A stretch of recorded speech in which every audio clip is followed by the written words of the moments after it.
Hello, welcome to Big Bang Radio Spotlights. This is a show where we talk to independent artists from all around the world all about their music and their process for making it. I'm your host, Isaac Anderson, and today I get to sit down with musician Tara Hack. Without any further ado, here's the interview. Tara, thank you so much for joining us today. We really do appreciate it. I want to start at the beginning of your musical journey, just like we do with all the other artists that we talk to on the show. So the first question I want to ask you is, what is your earliest musical memory? I started busking in Penn Station. I would say that's probably my earliest. Well, not earliest. I mean, earliest, I can't remember it. I think ever since, I was able to pick up my brother's guitar. I was messing around with it. But for performance-wise, it was Penn Station. You mentioned your brother and the guitar. Was anybody else in your family musical? Were they big on trying to put you in lessons, or was this just something that you found on your own? No, yeah, it was something I kind of found on my own. It was like a toy guitar that he had. It was like kind of a piano, but also like it could be a guitar. So I was messing around with that, and then they kind of like, oh, you like this, so it kind of was like, oh, this is my thing. But he never really. I don't really have anybody who is a musician in my family other than the toy guitar that I think a lot of kids get as a Christmas gift, or whatever gift. As far as like writing music, because you're a really talented songwriter, and I'm just curious, how exactly did you go about writing like your first song? And do you remember that first song that you wrote? Oh gosh, no, I'm sure it was terrible, and I'm sure it was kind of about something, maybe going to like the store or going on a vacation or something like that. But yeah, I've always been into the lyrical aspect of songs. That's kind of where I like to focus on, creating a story. So I've always kind of gravitated towards people who I like their storytelling, and I try to do that the best that I can in my own songs. Was there a moment that you can really recall in your life that's like, you know what, this music thing is not just something that I want to do casually, this is something that I want to pursue, this is something that I want to do? Performing in Penn kind of really did that, because I was able to meet a lot of different people, and people that would come up to me and kind of tell me their stories about how I was connecting with them. And I kind of realized like, oh, this is more than just performing music. Like you can actually change somebody's day. Like it just made it changed the view of it for me. And so that was really one of the most defining moments, I think.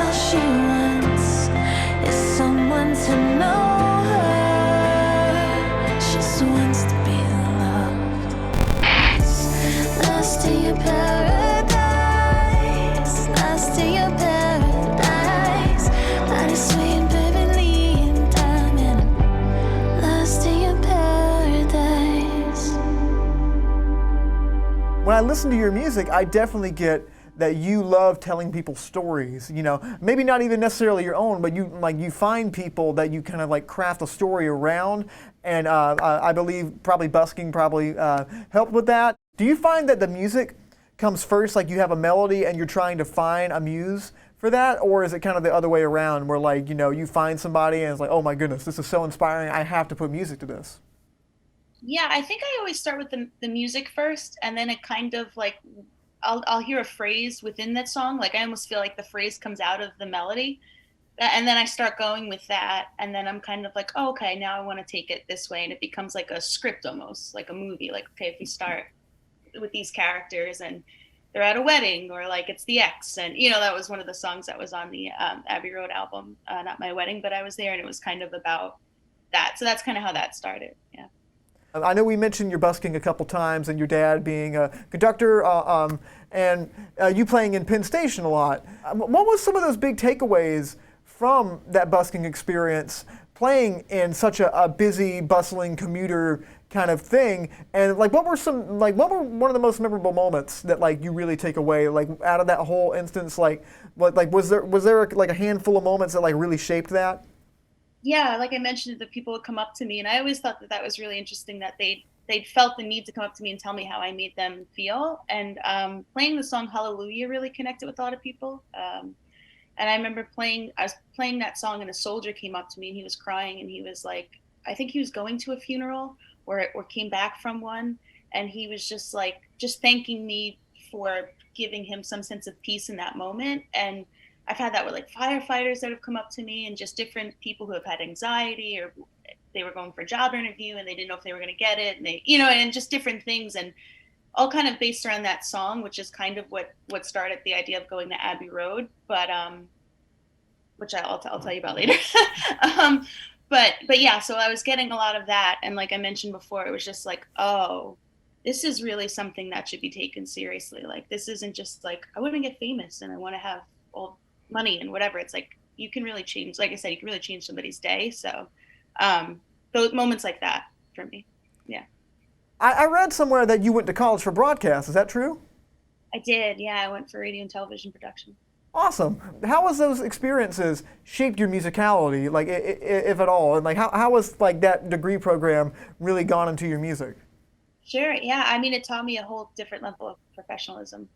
Kind of just how it's really important that the broadcast is really what matters, and like being on time, like just different things like that. It definitely shaped my discipline, and yeah, I started doing some light production for NBC Sports from that, and learned a lot there too as well. So Wonderful. It's a great degree program to go into. It's yeah, and actually, I originally went because Hoda Kotb is like my idol. I just love her personality, and so I was like, well, this will be a nice kind of thing, still in entertainment that I can do, but also have that kind of safety net as well. So. I want to hop on to your latest EP, which is called Dear Abbey. I didn't know this before I started doing research on you. This was actually recorded at Abbey Road Studios. Like you spent a week up there and you knocked everything out. And what was the process of making that record like, especially in such a legendary room? It was amazing. One of the songs, London Guard, we didn't really have. I had this a few years ago, but I've changed the song completely. So we didn't really know what we were going to do until we went in. The other songs, we had an idea of what we were going to do, so it was kind of just, all right, let's go and record this and save time and whatnot. But that one, it was just like such a magical day, because it was like, okay, you feel the energy of the room, and then it just really just comes out. And through that song, we were able to channel that. And like I mentioned, it was the 50th anniversary of Abbey Road album by the Beatles, so it was just even more so, just the energy and the vibe of that place is, I can't explain it unless you go. As a musician, you would really appreciate it. The album's out right now on streaming, and anybody can listen to it. And if people want to keep up with you and all the things that you're doing musically, how can they keep up with you online? Yeah, you can go to my website. It's www.tarahack.com. I'm on Instagram, Tarahack Music, TikTok, Facebook, Google search, all of that. Running the gamut, covering all the bases. That's really good. Yeah.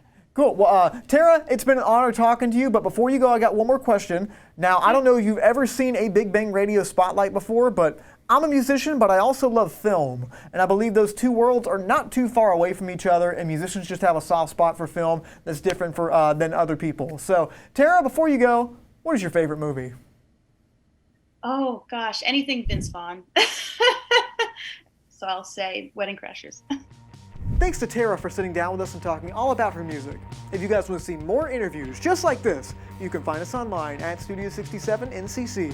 Thank you all for watching. I'm Isaac Anderson, and until next time, stay lovely.